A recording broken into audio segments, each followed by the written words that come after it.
délégation de la CEDEAO a effectué une visite à l'unité de recherche en microbiologie appliquée et pharmacologie des substances naturelles, URMAFA, dans le cadre de l'évaluation à mi-parcours du programme d'appui à la recherche et à l'innovation. Cette visite a permis de mettre en lumière les résultats obtenus grâce aux projets financés par l'institution sous-régionale et les capacités de recherche développées au sein du laboratoire. Nous sommes venus visiter le laboratoire du professeur Dugnon et de son équipe. Ma première impression, c'est que c'est une expérience qui est très encourageante. Quand on voit d'où ils ont commencé, à une pièce, et qui aujourd'hui, ils sont à un bâtiment avec plusieurs laboratoires qui sont bien équipés.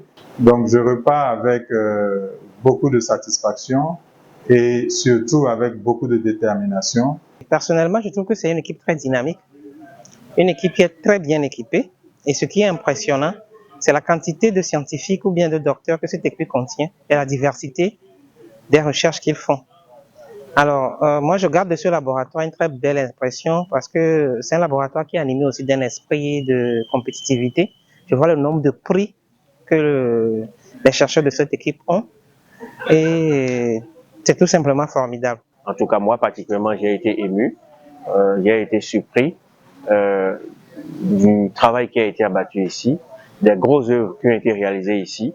Je pense aujourd'hui que c'est une fierté pour la CEDEAO, mais également pour toute la communauté scientifique parce que autrefois, l'université d'Abomey-Calavi n'était pas dotée de ces instruments modernes, mais aujourd'hui, grâce à l'appui du programme Paris de la CEDEAO et grâce au leadership du professeur Dugnon, ces investissements ont été réalisés et je suis persuadé que dans les années à venir, dans les jours à venir, beaucoup de choses se réaliseront encore avec UMAFA, puisque je le vois déjà comme un grand centre d'excellence régionale. L'URMAFA fait partie des structures les plus performantes du programme, avec 2 financements Paris obtenus sur les 4 déjà accordés par la CEDEAO à ce jour. Le premier, le projet COVIRAM, a été décroché en 2020 par le consortium coordonné par le Dr Victorien Dugnon. Le second, le projet Diabetox, a été obtenu en 2021 sous la coordination du professeur Jean-Robert Clotoé. Il faut dire que le programme Paris nous a permis véritablement de mettre en place une dynamique qui aujourd'hui, en termes de travaux scientifiques sur les plantes utilisées dans le traitement du diabète, dans l'espace de la CEDEAO, nous avons des données probantes et tous ces résultats obtenus nous ont permis donc de faire un premier prototype, une formulation de phytomédicaments. Mais bien entendu, nous avons besoin d'aller plus loin. Nous avons besoin de compléter les résultats intéressants que nous avions eus in vitro avec des résultats issus maintenant d'une étude clinique.